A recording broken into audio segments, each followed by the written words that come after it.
Yes, sirski. Welcome back to another episode of Whispering to Your Soul. I'm your host, King Jaquel Martin, and I am here with two amazing hosts. First of all, we're going to start off with the queen of the show, Miss Serena Renee, the one-stop shop. Miss, you just don't know what she got going on because she always got something going on. She's always in the kitchen cooking. We see the outfit, eight is my window type vibe. You know what I'm saying? The outfit go crazy. One thing you know, sis is gonna stay dressed. You hear me? She gonna come with the fits. Yes, sirski. And I'm here with the man, the myth, the legend, Mr. Butterscotch, Mr. I Can Fix Anything, Mr. Get in Shape, Mr. Get Your Life Right, Mr. I'll Get You a Diet Plan, Mr. Hey, guess what? I meal prep. If you're not meal prepping, you're not doing the right thing. I am here with Mr. Marvel, Mr. J himself. What up, though, y'all? What's up? Hello. Get it. And it's your boy, King Jaquel Martin. We back with another episode of Whispering to Your Soul. We just vibing, having a good time. So what's cracking, Jay? I heard you working on new projects. I heard you got a new film that you cooking on. You know what I'm saying? Because Pure Blue won a lot of awards. So I know you always stay busy, bro. You know what I'm saying? What you got in the oven? What you got going on? Oh yeah, man! I'm happy to be here. I have a new script that I'm working on. I've been working on it. It's in its fifth draft, structural draft. So 82 pages in. So 18 more to go, and then I'll have a nice little table read, polish it up, and then we'll shop it around and go get some money for it. Yeah, it's really cool. Family drama. Got some crime stuff in there. All takes place in one location. It's my Quentin Tarantino, Scorsese vibes. So yeah, and it's the best thing I've ever written. So love that for you. So I appreciate you staying in the lab, sharpening iron. You know what I mean? Proud of you. Congratulations, because a lot of people don't like to complete things. You completed your first film, Pure Blue. Now you're on to your first. This is feature, right? It's a feature film, 100 pages. 100 pages. This is your first feature film. So congratulations on just doing the work. Let's slide into the hot spot. Miss Serena Renee, what you got going on, boo thing? We loving the outfit. This is looking vivacious. You feel me? I appreciate that. So first and foremost, I want to say that I officially received my international press documentation. So your girl is going global and mobile. You know what I mean? So might have to slide up to this Diddy case because it's hot right now. It's hot. Really? And you can use that press pass. I know. Well, first of all, congratulations on also being an international journalist. There's a lot of things that you can do with that pass, get you access to all different type of events. The Diddy case is one. Getting on the carpet. So what inspired that? What made you want to get an international journalist pass, and what do you want to do with that? How do you want to use it? Well, first and foremost, King Jaquel Martin was like, sis, I need you to be a part of this program. So he invited me, right? And I kind of put it off for a little bit. I was like, I'll do it later. And he kept being on me. And so I accepted the invitation. I finally did it. And it was just, it felt different from any other thing that I've done, because I'm like, dang, I really have credentials to go globally. Like, that's insane. And, when you were telling me about it, I was excited, but it was more excitement when I actually received, the hard copy of my certificate, all that good stuff. And I appreciate you for that invitation. I'm proud of you. I mean, you deserve an opportunity. You deserve for your voice to be heard. This is something that will give you the freedom to be able to express yourself on so many different platforms. I too went and got the International Journalist Pass, and you just want to be a blessing to people. And Serena is a powerhouse, and she needs to be heard on all platforms. She has something to say. She's been through a lot of things, but what she's been through has never stopped her grind, never stopped her from overcoming. So now you will be able to see Serena not just at red carpet events, but something like the Diddy case. You'll be able to see her be able to express her amazing opinion on so many different topics in so many different areas all over the world, because it's not just a regular journalist pass. It's an international journalist pass. So congratulations. Welcome to the world of being an international journalist. Welcome to the family, sis. We're proud of you. I'm love to have you on all these different adventures that we're about to go on now that we have these press passes. So your boy right now, I got this Toastmaster thing going on. I'm working on becoming a world champion. I do plan on being world champion. Y'all can hear me okay? Oh, yeah. Okay. I do plan on becoming world champion, so I'm waiting on the results from the regional round. Once I win the regional round, I'll be going to the semifinal round, and then from the semifinal round, I'll become world champion. Speaking that into existence, you guys speak life over your life, so it's no disrespect to anyone that's competing or me trying to be cocky. Just want to be confident, and I just want to speak life over my life. Don't let someone trick you out of your spot. So let's get into some of these topics today, man. And last session when me and Justin were kicking it, we didn't want to cheat the topic. We wanted to give it enough time and space for this one to marinate and for this one to cook. So we're going to run this back if that's cool. That's cool with you, Jay? Yeah. Real quick, because I'm old. I don't think I'm live on my Instagram. I don't really care, but I care, but press live. Go back to your page and press live. You can't hear us, Serena? Serena's having some technical issues. How about log out and come back in, Serena? Log out and come back in. Yeah, and come back in. I'm on my Instagram page, but I don't know if I'm live or not. I can't see it. It's okay. Don't worry about it. It'll all work out anyway. Yeah. So figure it out next time. I don't know. We're going to go ahead and get into this topic. Yeah. First topic of the day, Gilly. Gilly brought something up. From his perspective, I think he stated something very powerful, something that is very true, something that I believe. The way he put it is funny, but sometimes you got to put something in a joking matter to lighten the serious nature of how heavy the conversation is. So let's get into what the kid said. Let's get into that. And let's bring my sister back to the stage. Let's get her audio check real quick. Good to go. So Mic check 1 2 1 2. All good. You were so passionate about whatever you said. Them facial expressions was facial expressions. I was like, what is he talking about? Lies. So no, what we're talking about is this brand new topic that we were talking about last week from the show with Gilly the Kid. He had a powerful statement, and we want to share this with the audience again. And we wanted to make sure that we had enough time for this segment because this is a topic that you can't rush through. This is the topic culturally that impacts all of us. And we've probably all encountered this topic. So let's get into what Gilly the Kid was talking about. Okay. I just want y'all to know that when you're a black man in America, right, sometimes you get reminders. You know what I mean? As a successful black man in America, I often get reminders. And in the Shador Sanders situation, this is just a reminder that you can do everything right in life. You can come from a good family. You could be a good student. You could be a God-fearing kid. You could be a hard worker. You could beat the odds. Your dad could be a Hall of Fame player and you can beat the odds because not too many Hall of Fame players have good kids. So you can beat the odds. You can beat, he ain't his daddy. You could beat all of that growing up. But you still get a reminder that you just a nigga, man. That's it. You just a nigga. We sitting here looking at a public execution going on right in front of our eyes. Where it's like, we just got to remind you that you just a nigga.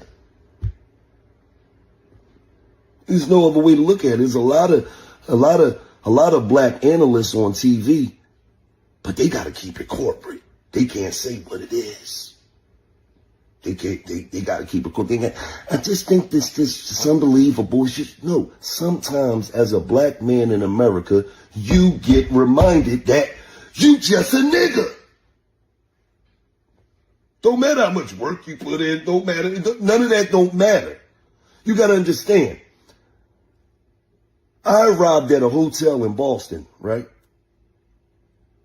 And I get to the front desk and I say, is there any way I could get a suite?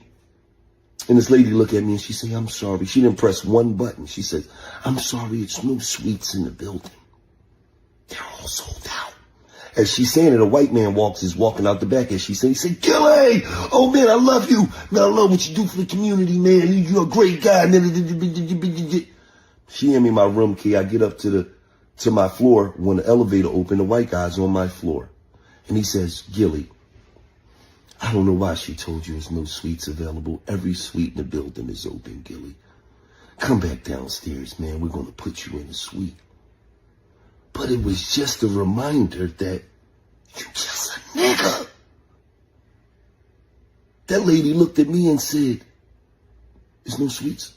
Before I make this hotel thousands of dollars, I would rather your black ass not be in the suite." So in life, you get reminded sometimes that you just a nigga. Woo!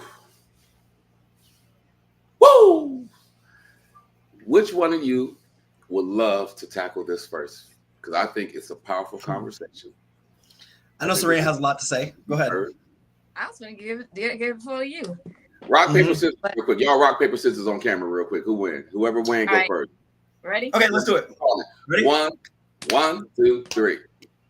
That was so. That was terrible. There we go. Ready? Here we go. No, you did scissors, so I won. Okay. All right. Go ahead. You're up, Justin. Okay. So, this is a pretty polarizing topic, right? For sports analysts and people, I know some people, like Gilly was saying, some people have to keep it corporate. Some people can't say what they really feel. A lot of other people are saying what they really feel, all that stuff, right? And there's kind of a lot loaded into this, from falling in the draft and the prank call and all these different things that are kind of affecting the situation. So I am in agreement with a very large portion of Gilly's statement, and I'll kind of explain a little bit. A very large portion of the statement, and me, myself, my personal experiences, I've had my experiences with that. I spent a pretty significant amount of time living in the Deep South. Shout out to Albany, Georgia. Such a great place to be. And I've had my experiences with that. But here's my two sides of my brain on this, right? And we can break down both. Yes, you're going to get reminded that you're a black man or a black woman in America. We know that for sure. But I can't think to myself, everybody's personal experience is different, but I can't relate Gilly's experience to Shedeur Sanders' experience as it relates to the NFL draft itself, right? The prank call, that was terrible, and we can, discuss that. But his experience, let me tell you something. He's still playing the NFL. He's still got the chance to ball out of control and excel and go through all that. It's not the same experience as Gilly in the hotel. But it cost him $50 million. It cost him $50 million. He still lost $50 million. He still lost $50 million. That's a terrible thing. But he's about to make the NFL so much money, and they cost him $50 million. Totally get that. Totally get that. What Gilly was saying is, I'm about to make this hotel a lot of money. Right. I get that. But at the same time, though, that $50 million or that amount of money he was going to lose is not going to cost his family their livelihood. I'm not disagreeing with Gilly's statement. I'm just putting things into perspective. Okay. It's not like he was supposed to go number 1 in the NFL draft and something happened. He ain't get drafted at all. He ain't never going to play. That's all I'm saying. Let's keep things into perspective, because I've had a lot of time to think about this now. Now, speaking on what he's talking about in terms of getting reminders and stuff like that. It's pretty terrible in America that we, even in 2025, that those things still have to happen. I know I am not a proponent of even accepting stuff like that, but there are certain times in life where, how can I say this and be politically correct, where you have to kind of play to the room and kind of hear what I'm saying here. Stand up for your rights and stand up for the things that you believe in. Stand up for your culture, stand up for your race and your ethnicity, and do all that other stuff, right? But at the same time, because I've read some things about Shedeur being a little bit of a diva. I've read some things about him, saying, hey, it's kind of going to be my way, and those different things like that. I've read a few of those things. So there's sometimes you got to play the room and say, hey, am I kind of crossing the line with my behavior and my attitude or the way I'm conducting myself? I'm not in the NFL combine. I'm not in the office, so I don't know those things for sure. If he didn't do it, then they're screwing him over. If he did, maybe they're just trying to tell him and show him, hey, look, yeah, you just a nigga in this world, so you gonna kind of give it the way we give it to you. Say that part again, Justin. Say that part that you were just about to say. Which part? He was like, sometimes you got to cater to the room. And sometimes when you don't. No, not cater. I don't want to get misconstrued. Not cater. There's no kowtowing. There's no kowtowing. There's no, being put on your knees in any way, shape, or form. But sometimes you have to read the room and understand, like, hey, like I said, I'm not saying he had an attitude at the combine or didn't go to the combine or for whatever the reasons were, because I wasn't in those rooms, right? But what I'm saying is you have to read the room sometimes and say to yourself, is my attitude or my behavior or the way I'm conducting myself, is this a hill I should go die on right now, metaphorically and figuratively? Or is this something I should just, hey, let me zip it and ball out of control? You know what I'm saying? So that's kind of there. But on the other hand, like we were talking about, King, personally to me. Do we have to shut up and dribble when you say that? What's that? Do we have to shut up and dribble? Listen, I want to be clear. I want to be clear. That you're trying to say. I'm only asking, brother. Look, the comment section don't come for you. Are you saying listen, Nick, the comment section come for me? Shut up listen, and dribble. If I'm, hey, look, let me say something. If I'm coming from, like the hood in Miami, or I'm coming from middle of nowhere, Ohio, or I'm coming from this place, and I don't have let's put things into perspective now. I don't have the luxury, right? I don't have the luxury. Just think about it now. I don't have the luxury of fucking up this opportunity.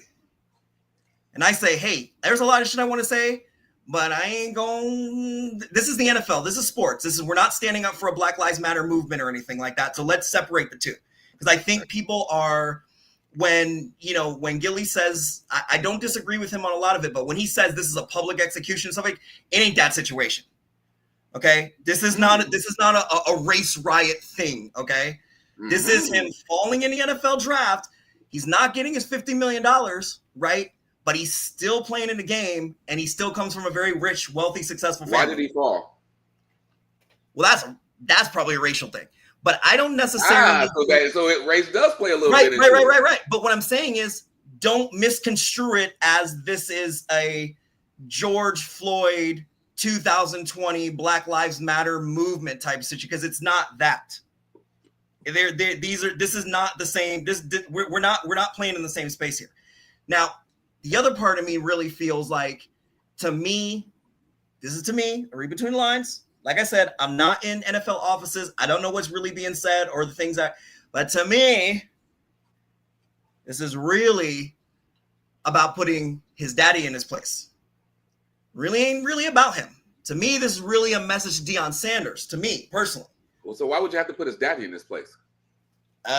Because his daddy is one of the most outspoken people and has been for, pretty much his whole career, and definitely his coaching career, I think, and his dad's coached him the whole time.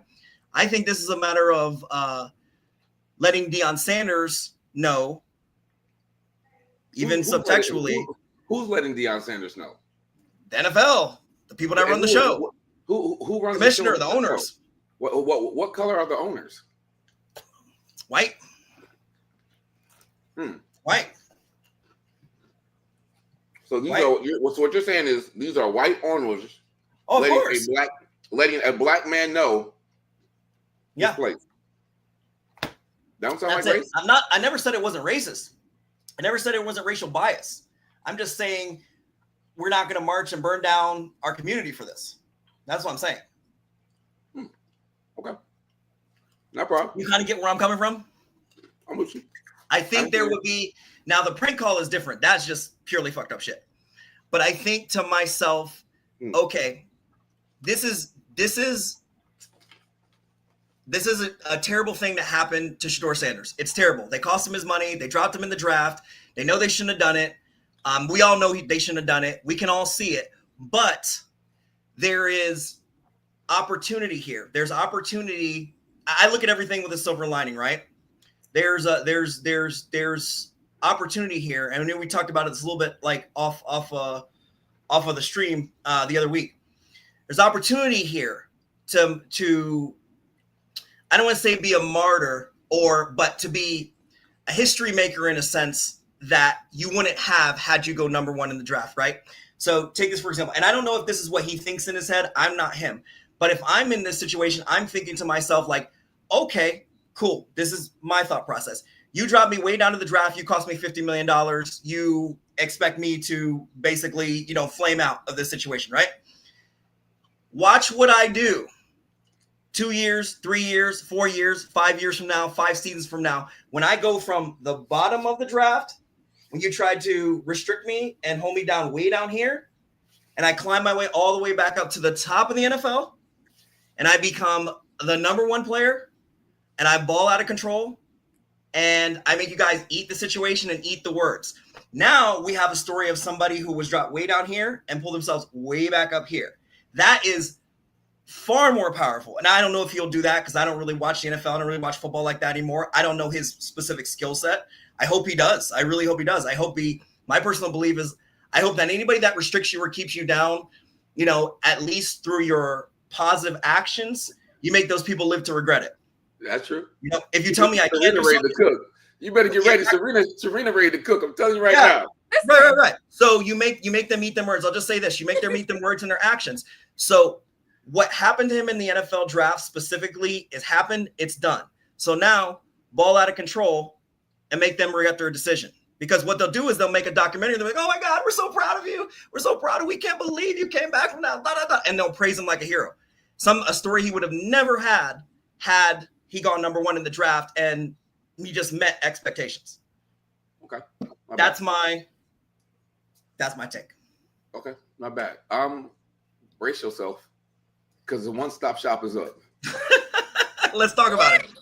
Brace yourself. I see it. I'm just saying, like, yeah, here you go.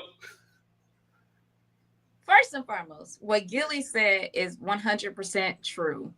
You're just a nigga in America. It don't matter how much money you got. It don't matter your status. They will always try to find a way to break you.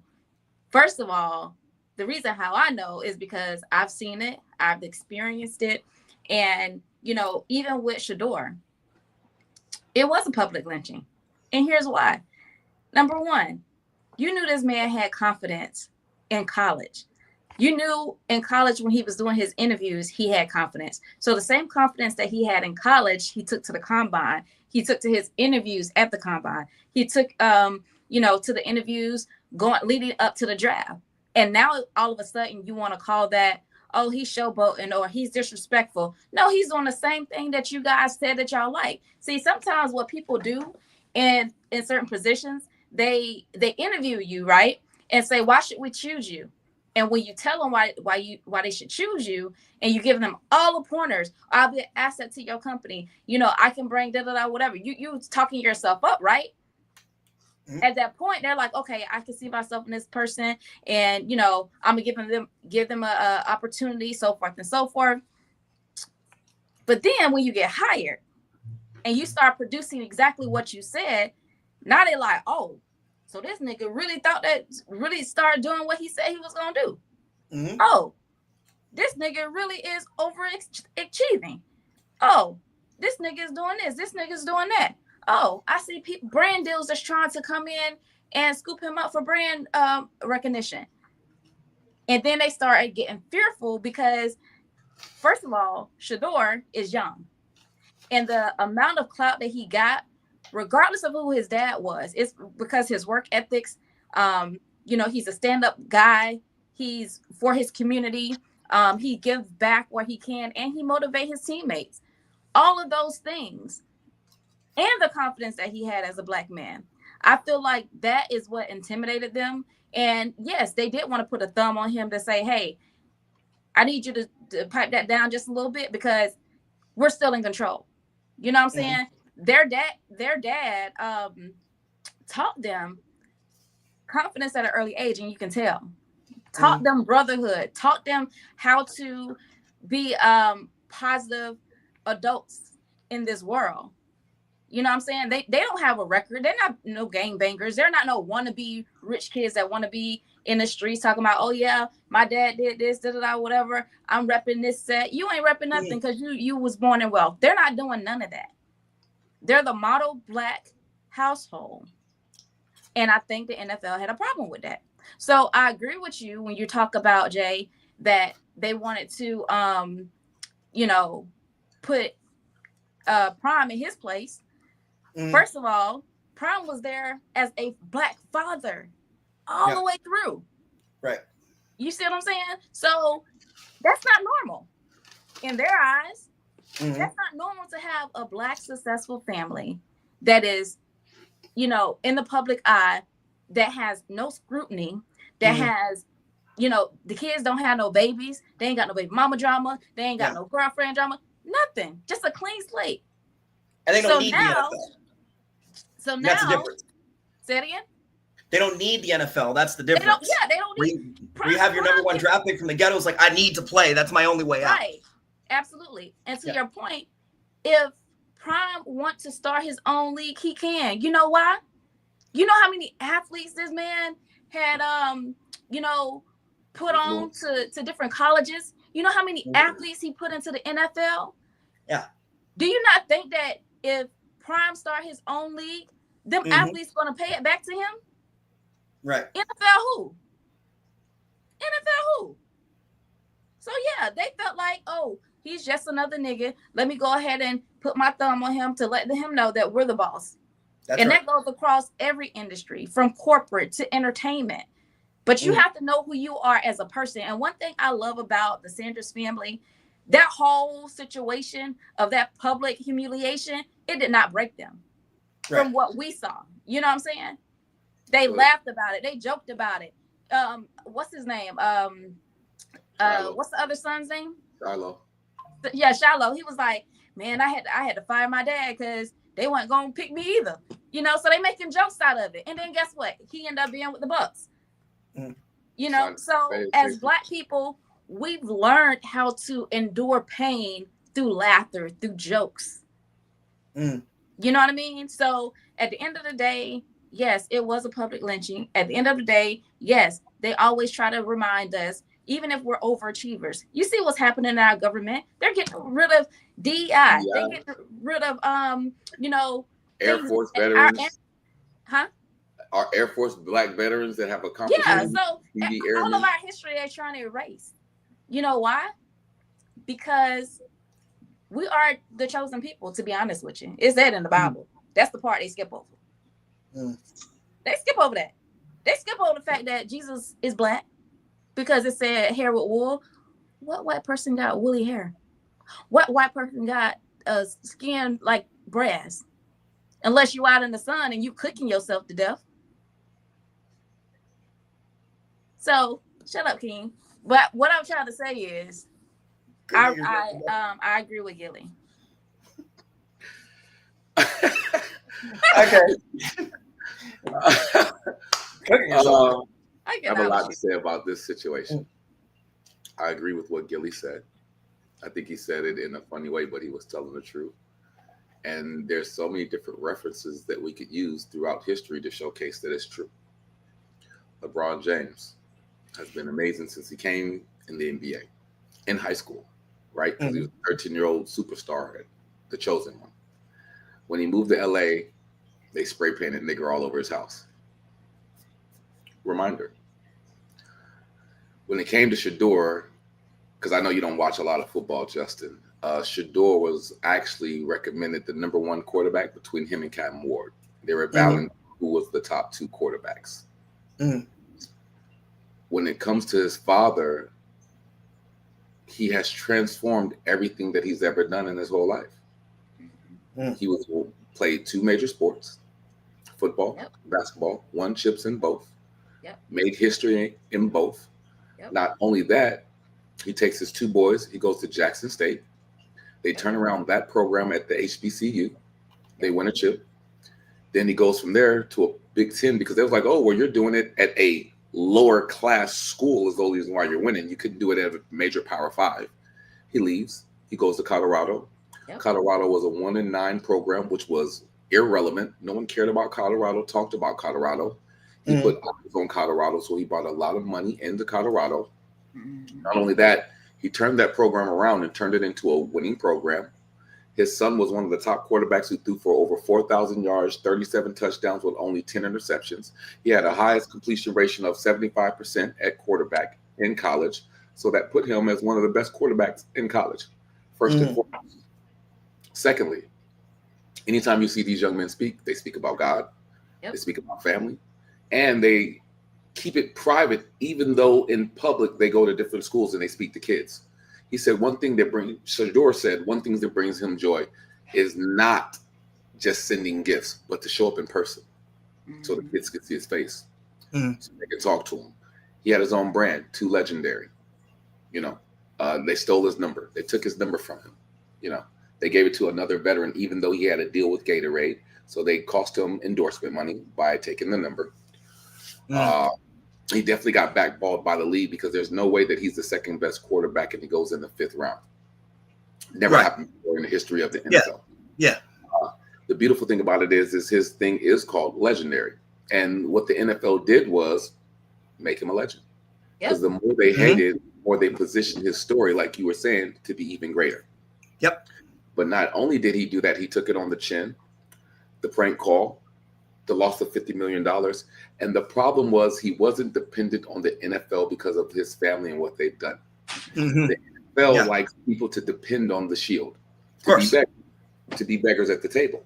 Of course. Well, as long as you're begging for that contract, as long as you're in a position of begging, then I can own you, manipulate you, use you, and control you. But what they did was they said he was too cocky, too much confidence, too much swag, doesn't care. So they created a false narrative in the black highlight to drop his stock or to give reason why people should take him off the draft board. But if people took him off the draft board without the narrative, then they would have looked crazy. So they had to come up with false reports, which are now being uncovered as we're still talking and speaking about all these different reports about him showing up and not being prepared, or his arm isn't this, his arm isn't that, and he's in camp right now showing out. Right now in camp, he's competing. Deshaun Watson's out from an injury. Joe Flacco was 40 years old. Dylan Gabriel, who was from Oregon, who was a good quarterback. He's just not as good as Shador. No disrespect to Dylan Gabriel. I hope he has an amazing career. But, you know, Shador has fought through all this adversity. When it comes to adversity, I guess they still don't get it. The more you put us through adversity, the more we're going to shine, because we've been dealing with it our whole lives. Right. Yep. You know? Yeah. Of course, they try to publicly humiliate him. You know why? Because they disrespected him in public and they assassinated his character in the media. They cost him $50 million. Right? They insulted his family. Oh, you're too flashy, you're too this, you're too that. So they threw mud. And in that, he still was able to shine. He still had a sense of peace, regardless, throughout the draft. Even the prank call. That prank call, to me, my personal opinion, allegedly wasn't just a prank call because the kid didn't just fall upon the phone number. Right. No, it was a complete setup. How that he just fell upon the phone number. And why does the defensive coordinator have an iPad or a tablet with the numbers? Like, what is the defensive coordinator calling people? There's no way, no how that it was an accident when in the video you're laughing at what you're doing, which means you knew what you were doing and when you did it, and then you wanted to shame him because you chose to post it for views, for clickbait, to make fun of him, to to disrespect this young man's journey. Here's my thing: if that was a black player who did that to Peyton Manning, what would happen? All the chips will be gone. All types of stuff. So let's move forward in that anyway. That would be fired. And because we talked about the race and we said the race card didn't matter. Well, when Peyton Manning came into the league and then he did a great job, his brother came in, Eli. Eli was supposed to go to the Chargers, but Archie Manning, who's Peyton Manning's father, who was also a Hall of Famer, said, my son's not going to that team. My son's not doing this. So Archie hijacked the NFL draft. No problem. Never any negative media or anything that Shador is going through. But when Dion does the same blueprint that Archie does, all of a sudden we need to blackball Dion's kid. Well, what's the difference between the Manning family and the Sanders family? You both have two Hall of Fame quarterbacks. You both have sons that play quarterback. What is the difference when one said, I don't want my son to play for this team, and Dion follows the same blueprint? The only difference in the two scenarios is race. It's race. It's no different. You know what I mean? And the threat of Dion actually being able to coach in the NFL scares people. So people were afraid to give the son the job, because if they didn't get the job done with the son, then that means Dion could have possibly come there and take someone's job. And people were scared. Yeah. See, the position of power is the position of being confident, knowing who you are, knowing whose you are, knowing that your foundation can't be shaken because you're on a solid foundation. When Right. you're in a begging position, like you said, someone trying to get out the hood or save their family or whatever else, when you're desperate, you'll take anything. You'll take anything. Yep. It's a lot easier to take anything, you know. And So, you know, but I found the situation to be really interesting because now that he's in camp, all of a sudden, all the lies that were told are being found untrue. Mm-hmm. Because now that he's in practice, you can't stop him from playing. You can't stop the Right. God-given gift. You can't stop what God has for a person. The cream rises to the top. You can't hide the talent. So now that he's in practice, people get to see how amazing his arm is. They get to see that he can read coverage. And here's the crazy thing. Shador threw for over 4,000 yards, 37 touchdowns, and only 10 interceptions with no offensive line. mm-hmm. That was an NIL team. That wasn't a program. That's a program that Deion is trying to put together. That was, how do you do that with no offensive line if you're not a great quarterback? Mm-hmm. No disrespect to the players. They just were new. They were just learning. They were just joining forces to become a team. They did the best that they could, but Shador had one of the worst offensive lines in college football, but yet he had one of the most top accuracy at 75%. Right. Not only that, the 4,000 yards. So imagine what he could do with a line. And they didn't have a running game. Yep. And the defense knew they were going to throw the ball. That tells you how good of a quarterback is when you know the play's coming and you still can't stop it. Right. You know, shout out to Travis. Shout out to all 4 wide receivers except for Will Shepherd, because Will Shepherd had a injury because he was on Tampa Bay, but he didn't make it because of his physical. But he will probably make it to the league. Shout out to all the Colorado players who everyone talked about dragged through the mud because of the name of Deion. You know why? Because black greatness scares people. Yep. Yeah. It scares people. It's a Yeah, threat. totally agree. Yeah. You know, how many black owners are there in the league? I wonder why. How many black players are there? I wonder why. It's one thing to be on the game. And I remember this young lady, she told me, she said, you know what? Kobe Bryant might be amazing, and he might be able to give his children 5 championship rings from all the work that he's done on the court. But the owner can leave his children 5 islands. So who's really winning in this equation? You had owners come out that said, hey, you can't let the inmates run the prison. It tells you what they think of the players. You had Colin Kaepernick's document come out, right? And he talked about the process of training camp looking like slavery, and you're looking for the biggest, the fastest, and the strongest buck. Mm-hmm. Yep. People treat people like that with that same mentality. So the NFL tried to break the buck, but they couldn't break the buck. And you can't stop the buck, because what that young man has is something that is special. And all he has to do is continue to show up and not prove no one wrong. And I love what he said best. He says, my job isn't to prove no one else wrong. My job is to prove myself right. That's it. And that is such a powerful statement. We're all of color. We don't have to prove nobody wrong. We have to prove our purpose right, our dream right, what we want right. We have to prove ourselves right. We have to look in the mirror and say, I don't have to prove anyone else right, as long as I can prove me right and continue to be consistent and proving myself right on a daily basis. How much further will we go in life? Right. But watch how the narrative changes, especially with sports analysis and sportscasters and stuff like that, when he does win a Super Bowl, when he does throw for 4,000 yards, when he doesn't throw any interceptions and all that stuff. Watch the documentaries and watch the narrative changes. Like, oh, we knew it was going to be good all the time. We knew he was the man. We believed in him so much. I will just hang on and wait for that. My whole point of what I was saying is that, and I'm glad you brought that up, because I don't know about the training camp and how he's doing now and stuff like that. But I'm glad you brought that up, because that was my whole point. What we were talking about last week, and what we're talking about now. I like the fact that he's a respectful young man. He's like, you know what? I'll put my helmet on. I'll put my pads on. I'm gonna go ahead and show out what's up. You know, we don't gotta talk no more about it. Just watch my game. You'll see. Yeah. Because there's a mentality that some people have when these not this specific situation, obviously, but you know, it really is kind of like based on the individual when certain things happen in their lives, and you can sit in the corner and cry and never be seen from again, right? Something happens to you or a situation happens in your life, or you can say, you know what? Here's my shoelaces, nice and tight. I don't got to be negative or scream and call you out your name or do any of that. But you'll see. Yeah. You'll see. And based on my abilities and my work and how I show you, right? You will have no choice, and you'll hate it because I'll do it with a smile on my face. But you'll have no choice but to respect me. And even if you don't respect me, who cares? Who cares? Who cares? My life isn't based off of if you respect me or not. My life is Right. based off of me respecting myself.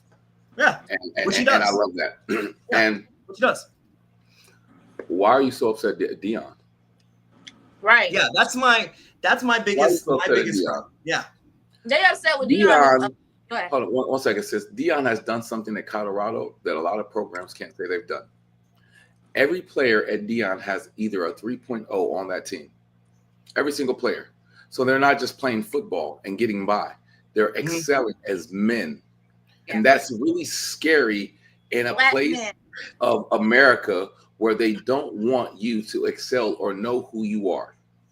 Dion has done an amazing job of unlocking young Black men and players' mind to become the best version of themselves. So not only are they dependent on the NFL.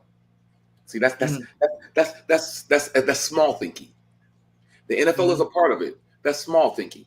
But what if I was unplugging you from the system, period? So that way you could walk around and be free, period. Not just of the NFL, because the NFL is just one part of the system. But as in life, and you carried yourself differently in life, see, that's called impact. That's called change. And people don't want change. People want people to stay the same. People want to be able to treat people, manipulate people. But when you're free, then people can't treat you any type of way. And I think that's where the scary thing is, and that's where the power is. Go ahead, Serena. I forgot what I was going to say, but you know it's bad when Trump when he tweet and say the NFL coaches are stupid, that Shador should have been drafted. You know, he had to add his little twist to it, talking about he got great genes. Like, he could have left that piece out, because now you sound like a little slave master. But you know, you know that is, you know it was something going on if Trump had to say something on this situation. And he, you know what? I take that back, because he do everything out of his job description as a president, and he hops in every industry. This show could be talking about every doggone thing. That's a fact. That one be everywhere. That one be on every station. Yeah, he always got something to say about everything. Everything. This is what the NFL can't stop. Game day. Game day. Facts. Game day. Every single quarterback, all 5 quarterbacks that got taken before Shador, they have to play. And guess what? That puts so much pressure on them. It puts so much pressure because now they have to prove why they were taken before Shador was taken. Right. Can you handle that pressure? Because guess what? Yeah. Everyone's watching. Derek Shaw, who went to the Saints. Guess what? Derek Carr's hurt. Yep. You're starting. And if you get up there and embarrass yourself, everyone's going to wonder why you didn't take Shador. Yep. You got Jalen Milroe, taken before Shador. He played at Alabama, at Seattle. You got to get out there and you got to show out. Jackson Dart, Old Miss, went to the Giants. Number 2, taken off the board. You're going to have to prove yourself in New York, because New York don't play that. That's a hard market. Did they make the mistake of taking you over Shador? Gillen Brave. What's his name? Dylan Gabriel, Oregon, drafted round 3. Don't let Shador outplay you and take your job. Because if Shador becomes number 1 quarterback, they're going to ask, why did the Browns take 2 quarterbacks? Why did they take Dylan Gabriel over Shador when technically, you know what the Browns could have done? They could have got Travis and Shador back on the same team. Yep. Yep. You know, first of all, it's a business. Do you know the return on investment if you would have took Travis with your first round pick and in the second round you came back and took Shador because he fell all the way to the 5th round? Do you know the return on investment, the jersey sales, the seat fillers that you would have been able to fill in your stadium, the commercial, the branding? Do you not know what you just missed out on? But then you took Mason Graham. You let Travis go to Jacksonville. Yeah. Where he's impacting and changing the culture. My hometown, Duval. You did. Yes, sir. Yeah. You know, so Browns, you missed out on a major opportunity for a major return on investment by passing on these 2 young men. And now you have to handle the pressure of everything that comes with the greatness of Shador. Because even though you tried to bury it, guess what? Every Sports Center analyst is covering what's going on with Shador. Yeah. You can't stop it. Yep. Yeah. You got players throwing up the rolling. You can't stop it. You got this young man going to schools, speaking to the kids. You can't stop it. When I tell you, when you walk in your purpose, you can't. The only thing Shador got to do nobody is stop it. Yeah. And don't let the listen. I'm gonna tell you this right now. Don't let this man ball out on NFL Sunday. Ding, ding, ding. The bell's gonna ring. And we're gonna see. As soon as he balls out, as soon as he gets comfortable in the NFL, you can only bury the truth for so long until it grows to become everything that it should be. Right. And all you owners, you're gonna have to answer for why you passed on formerly number 2, but number 12. Yeah. Tom Brady, you was his mentor. I was about to say, Come on, Tom, you was his mentor. You raised him, you trained him. He's almost like you, but just a faster version of you because he's a pocket quarterback. Really, the Raiders needed a quarterback, and you don't take Shador, someone you were familiar with, or guess what? Were they pulling at your purse strings too, telling you that you couldn't? Oh, not Tom. Tom ain't no good. But were they pulling at your purse strings, Tom, and said you couldn't draft him, knowing that the Raiders needed? Oh, they got to Mr. Brady. So after all these teams that passed on Shador, when he gets out there on NFL Sunday, y'all better pray he's not good. Oh. Y'all better pray. Because when he does show out, all of you going to have to answer for it. You know. Well, you mentioned Tom Brady. Tom Brady was not the first round pick either. So they didn't even want to give him. On the bench. Yeah, he didn't want to. They didn't want to give him a chance. And look at Brady. Yeah. Gronk he was never supposed to play. Yeah. Tom was in Michigan. He was a Michigan quarterback. He got taken in the 6th round. And he said Shador will have the same story. But no, he won't, Tom. Yeah. Oh, his story gonna be way. He wasn't considered the number 1 pick when you came out. Yeah. He wasn't the number 1 draft pick. You didn't lose $50 million because no one wanted to draft you at number 1. So your stories are different. Stories are different. Legendary people are. Well, he says he's legendary. Well, how come y'all didn't trip about Johnny Manziel? How come y'all didn't trip about Baker Mayfield? How come y'all never trip about a white, confident quarterback? But anytime you have someone like a Cam Newton, you blackball him. Anytime you have someone like a Michael Vick, anytime you have a black quarterback that speaks out, that can stand on what he says, y'all have a problem with black people being great. And this is what pisses me off. I can't stand when other black quarterbacks get out there. You're too flashy. You can't play quarterback. Why? After everything that we've been through, you wouldn't want to just uplift. You wouldn't want to talk in private. You want to try to destroy in public. And then you wonder why we can't get ahead. But then you got the nerve to march and talk about unity, but there's no unity at the sign of a bag because people pay you a bag to throw other people under the bus and you take it. Let me know if them 30 pieces of silver is worth it. Damn. Do this. Thomas raised him and did him wrong, huh? Because what's wrong with just talking to him on the side? Hey, this might be a better way to play the game. Hey, let me just talk to you, young man. I come from allegiance of quarterbacks and I've been through what you've been through. You might want to approach it this way. And even if you do approach it this way, I'm going to support you anyway. Because you know why? You've never been in trouble. You've always done the right thing. So why would I try to take the bag to disrespect you in public as another Hall of Fame black quarterback, knowing what you had to go through to even be in that position? Have you forgot? Has the bag made you forget who you were before you got the bag? Nah, it didn't make them forget. You know what it made them do? It made them be quiet because they don't want to mess up what they got going on. And the reason how I know, because, I'm still connected with the NFL. So I'm going to say what I got to say, but I'm going to be very strategic of what I got to say.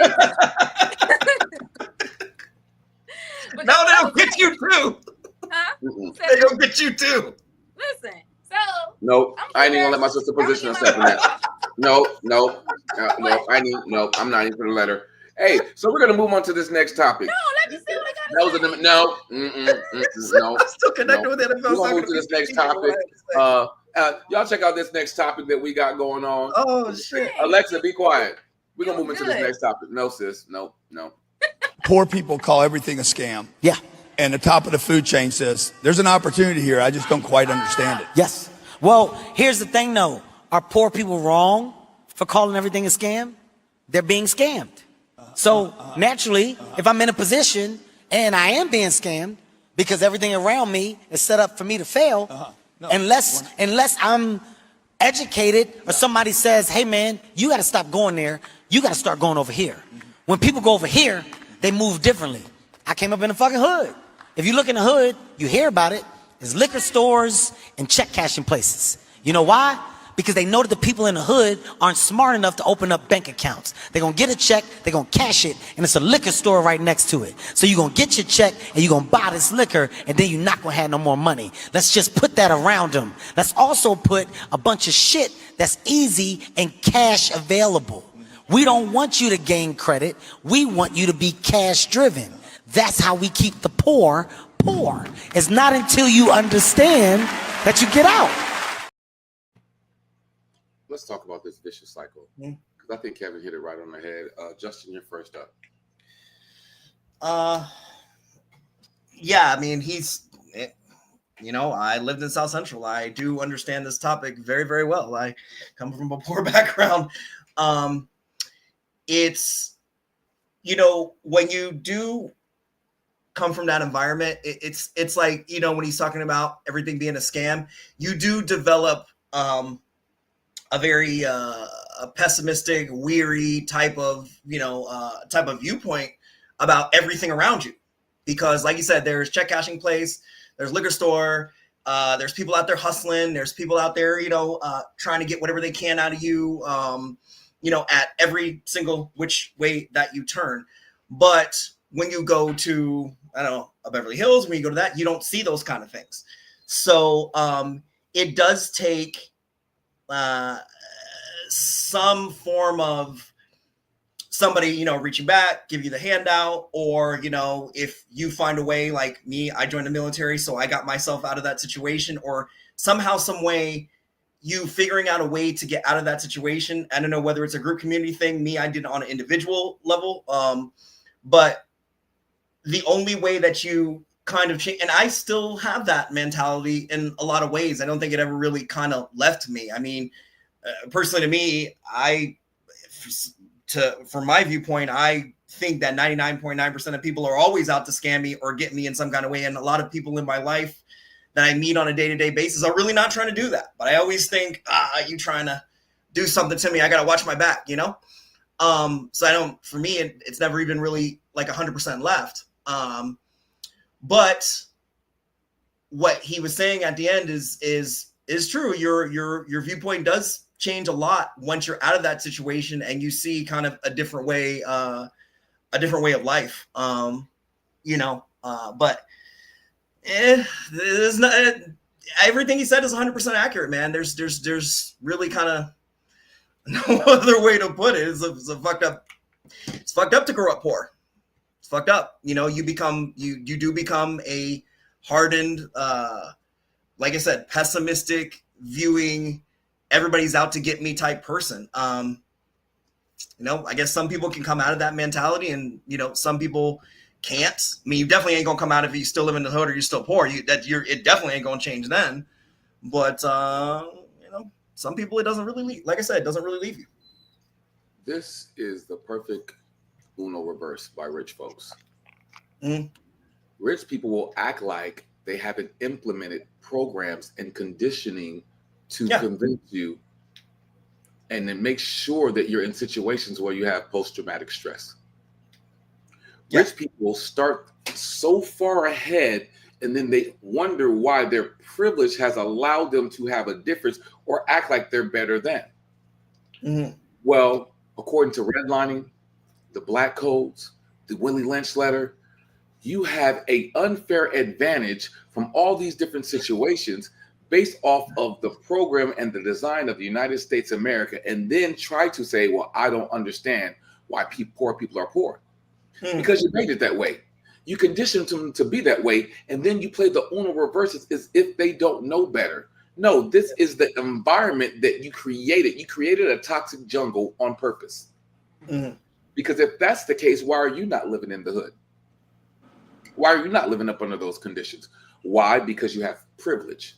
Why? Because you have favor. Why? Because you have tax breaks, you have laws, you have opportunities to get business. Why? Because you can go to the bank and get a loan that I can't get to start the business that you want to start, so that way you can generate wealth. Why? Because from wealth. Why? Because you've been having this generational gap of wealth for the longest, and then have the nerve to act as if you're the victim for being rich, for all the things that you've taken advantage of all this time, and say, oh, well, why aren't you this way?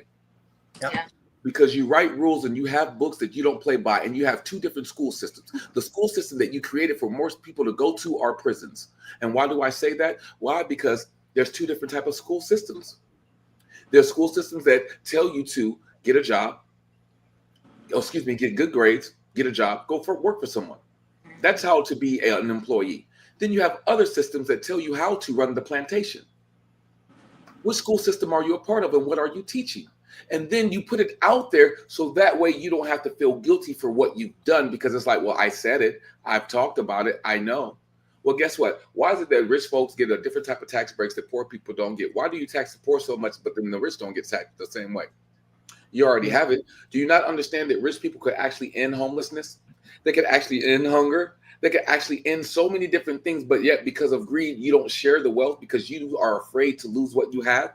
But if you want poor people to do well, why don't you give back to the poor? Why don't you set up better education, better schools, better hospital, better care? Why? Because you want to stay in the position that you're in. It's not a lot of rich people giving back, because if that's the case and you care so much, why haven't rich people ended it? If every rich person came together and gave up 10 to 15% of their wealth, not even all of it, let's just say 20% at the most. Do you know how much that would do of the cause of effect for America? Do you know that everyone could have a home? Do you know everyone could actually grow up in a healthy environment where parents don't have to work 45 jobs and can't even be there for the kids? See, you designed this perfectly because that's exactly what you want. See, the program doesn't have to work the way the program works, but you love the virus. You love continuously being the virus. And then you act as if you're just not another human being living a human experience. You act like your experience is different than someone else's experience because of how you view yourself. Right. So if rich people really wanted to change things for the better of everyone, why don't you give? Why don't you set up situations where people can get the care that they need?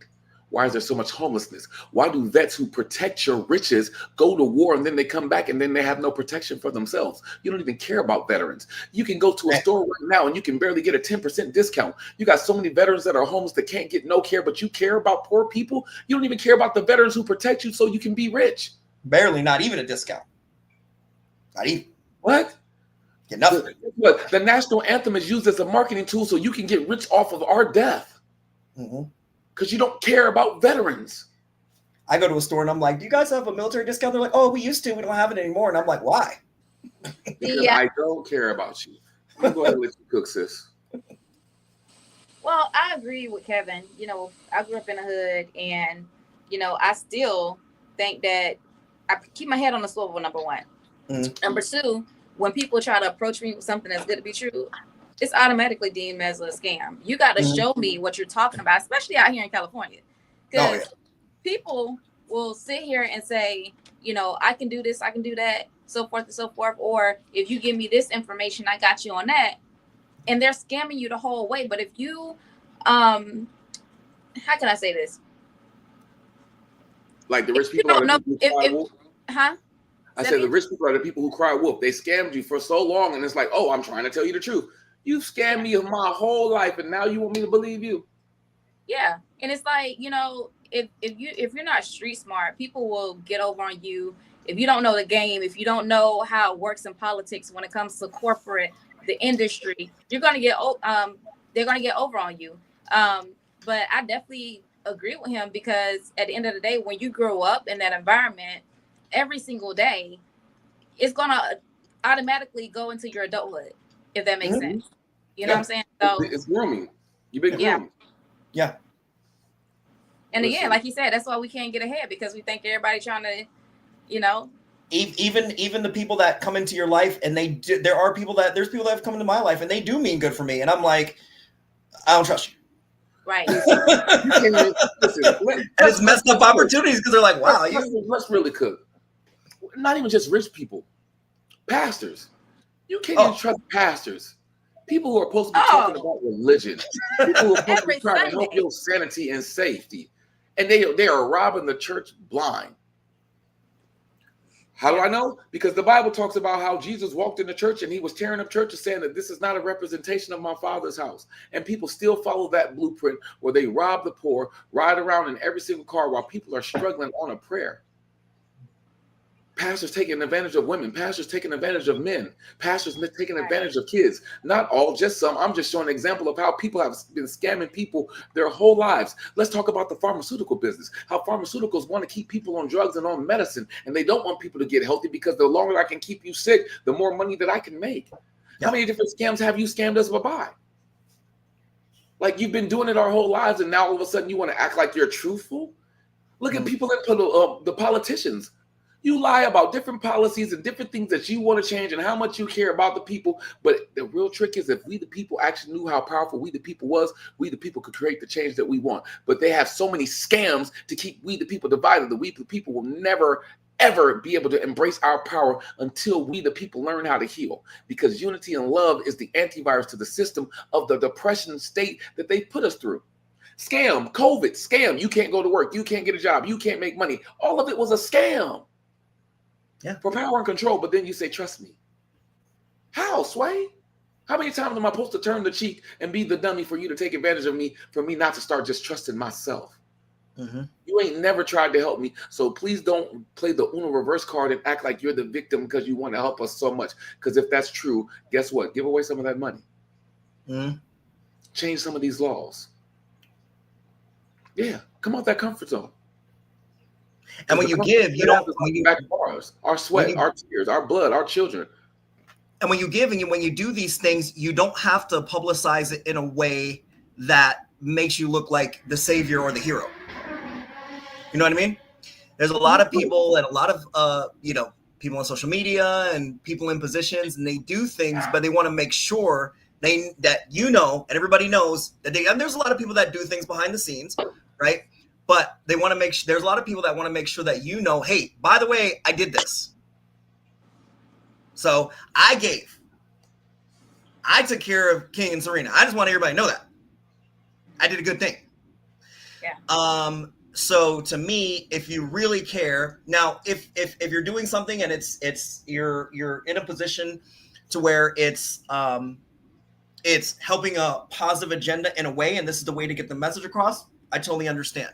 But if you're doing it in a way, or you're in a position to where it's glorifying yourself, and I'm taking high level people, not just regular people, then that don't really play either. Yeah. Because we can see through that.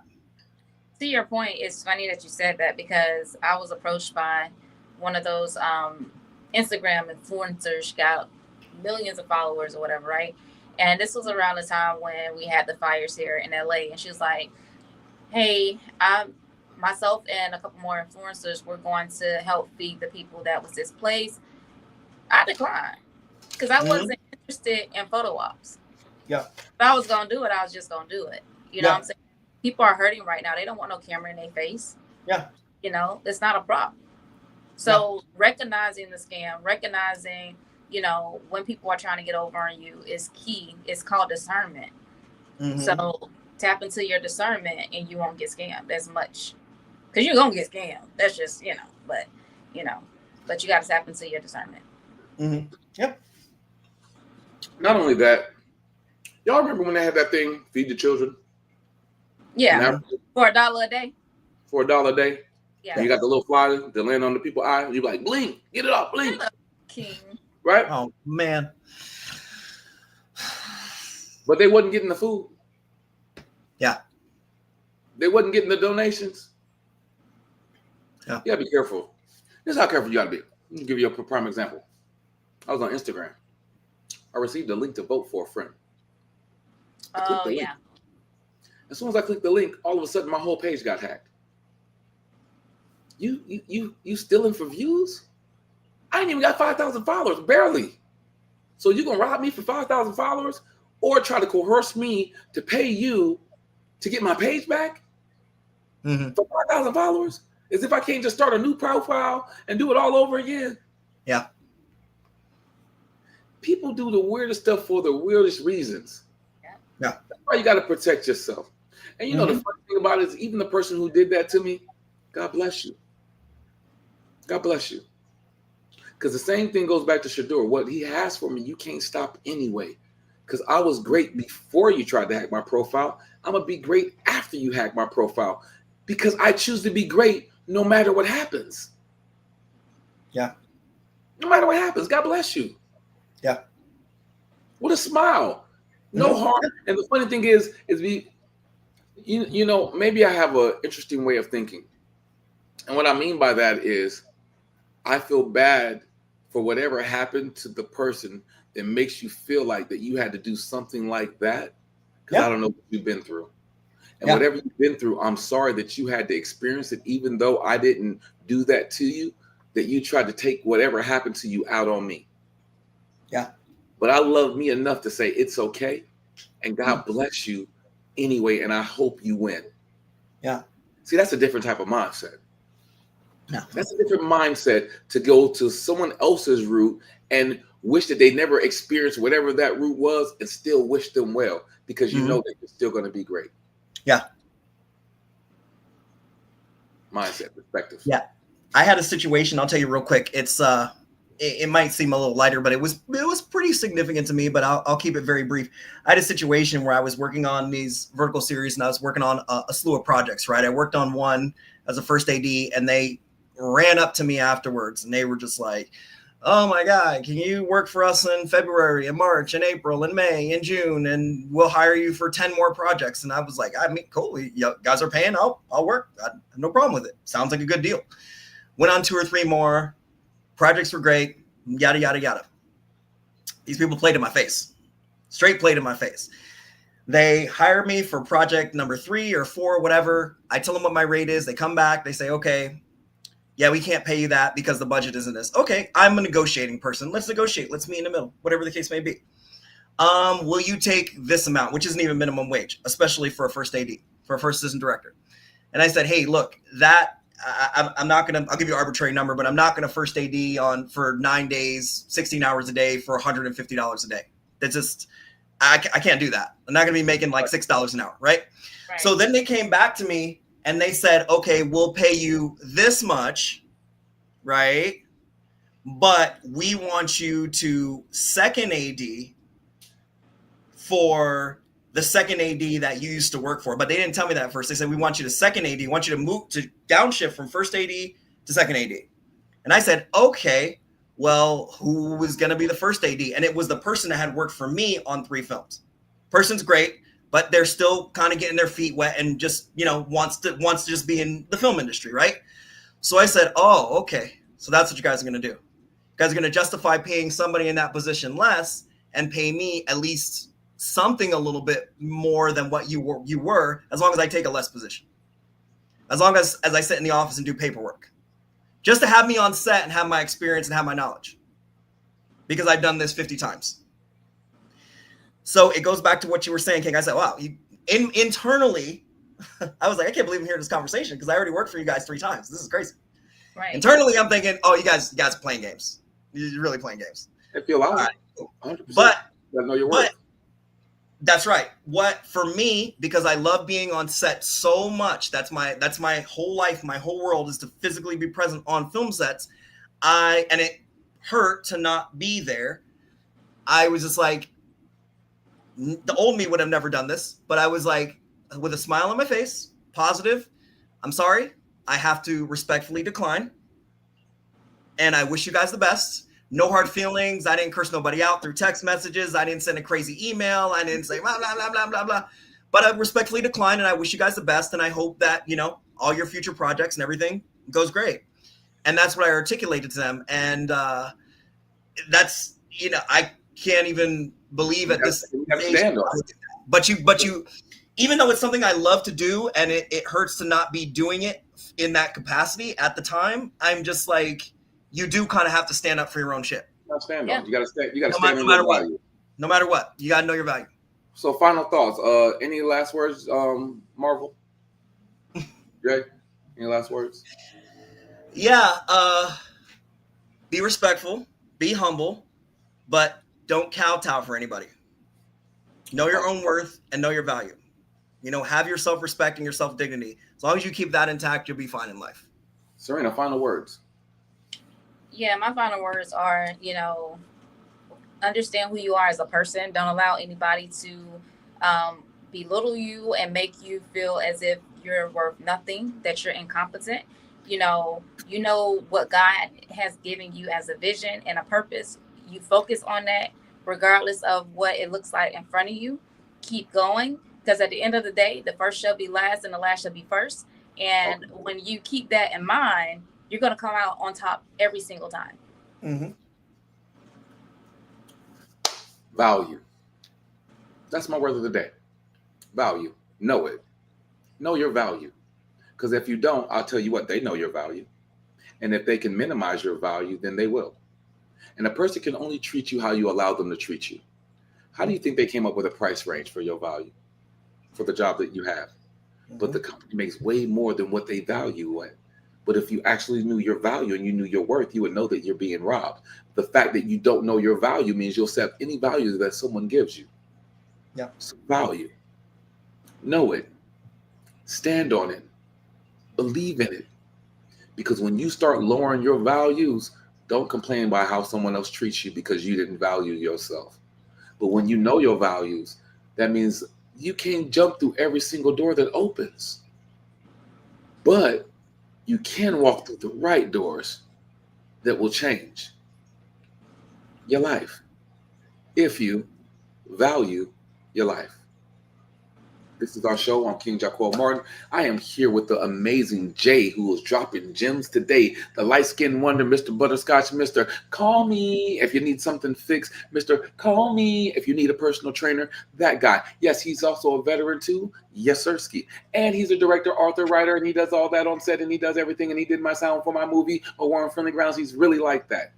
And to my beautiful sister, Miss Serena, stay with a fly outfit. One-stop shop, Renee. I'm on your red carpet. You're going to hear my voice. You're going to ask me questions. You're going to see me with who's who because I am somebody. Renee, I appreciate you for just being amazing and dropping all these amazing gems, sis. You look amazing today.